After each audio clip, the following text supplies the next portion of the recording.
Welcome to our comprehensive guide on FFmpeg. Today, we'll explore this powerful multimedia framework that has become the backbone of video and audio processing in many applications. FFmpeg's versatility and efficiency have made it the go-to tool for developers and content creators alike. Let's dive into understanding its capabilities and how to leverage them effectively. These learning objectives will guide our journey through FFmpeg. We'll start with the fundamentals and progressively move to more advanced topics. By the end of this presentation, you'll have a solid understanding of how to use FFmpeg effectively in your projects. This comprehensive approach ensures you'll be able to handle most common media processing tasks. Our course is structured to build your knowledge progressively. We'll begin with the essential concepts and gradually introduce more complex topics. This layered approach ensures you'll have a solid foundation before tackling advanced features. Each section builds upon the previous one, creating a comprehensive understanding of FFmpeg's capabilities. FFmpeg's architecture is built around several key components that work together seamlessly. The command line tool acts as the front end, while the libraries handle specific aspects of media processing.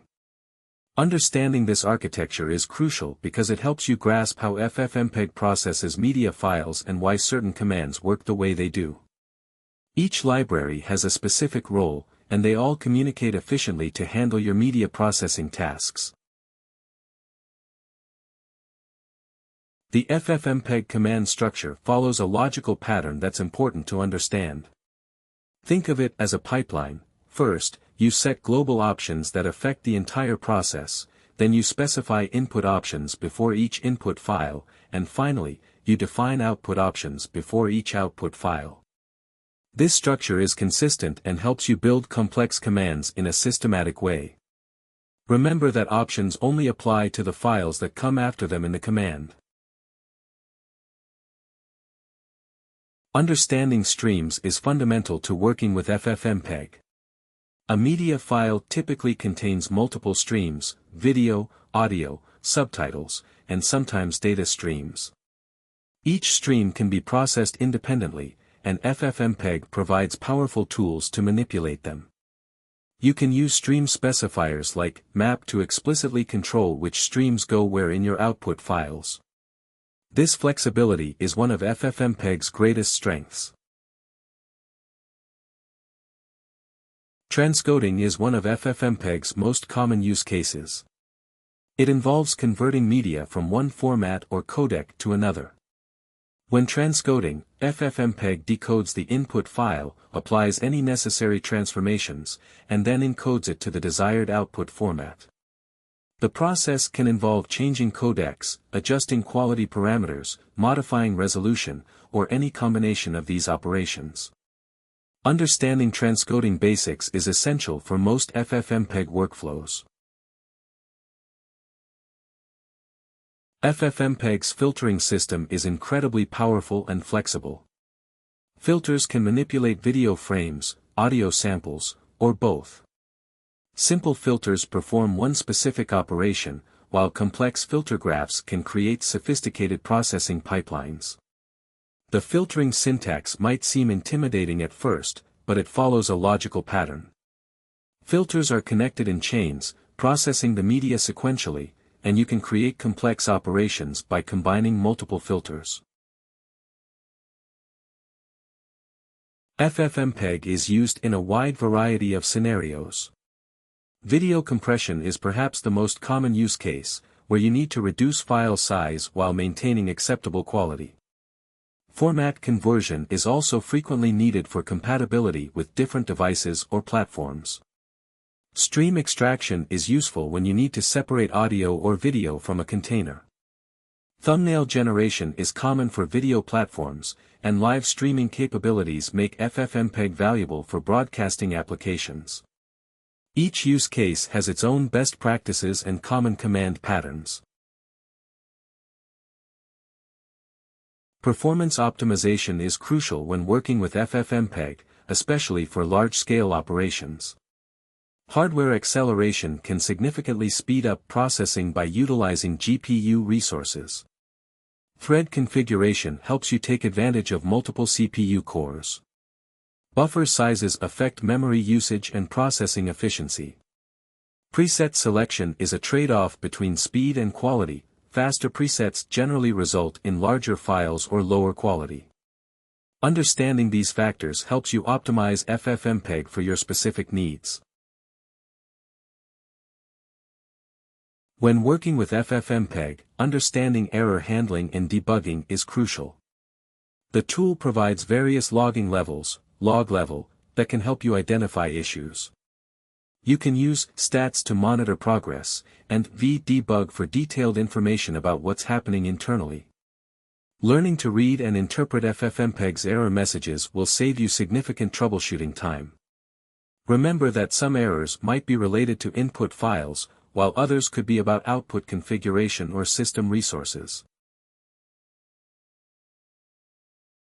Advanced stream mapping allows you to precisely control how streams from input files are combined into output files. The FFmap option is your primary tool for this. You can select specific streams using stream specifiers like 0v0 for the first video stream from the first input. Stream copying, copy, is useful when you want to avoid re-encoding certain streams. Remember that stream ordering matters, and you can use multiple map options to arrange streams exactly as needed. The filtering system in FFmpeg is one of its most powerful features. Complex filter graphs allow you to create sophisticated processing pipelines. Each filter in a chain processes the output of the previous filter. The filter_complex option enables you to create multiple processing branches and combine them in various ways. Understanding filter pad syntax, inputs/outputs, and how to link them is crucial for advanced FFmpeg usage. Hardware acceleration can significantly improve FFmpeg performance. Different platforms offer various acceleration methods. NVIDIA's NVENC is excellent for H.264/H.265 encoding, Intel QuickSync works well for quick transcoding, and VAPI provides good Linux support. To use hardware acceleration, you need to configure FFmpeg with the appropriate support at compile time and use specific encoders, like H.264_NVENC. Remember that hardware acceleration might trade some quality for speed. Following best practices ensures reliable and efficient FFmpeg usage. Always validate your input files before processing to avoid issues midway. Choose codecs appropriate for your target platform and use case. Test outputs thoroughly, especially when dealing with complex filter chains. Monitor system resources to prevent overload, and document your commands for future reference and troubleshooting.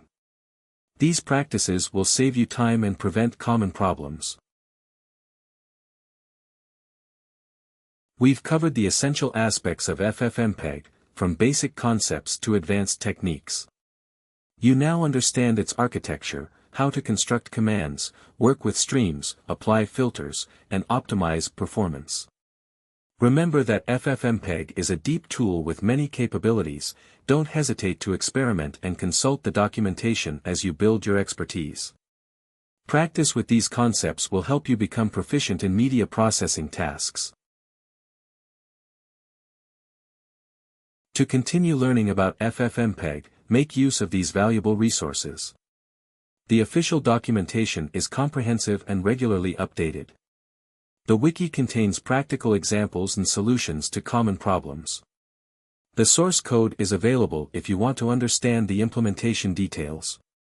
The community forums are excellent for getting help with specific issues, and the bug tracker helps you stay informed about known issues and their solutions.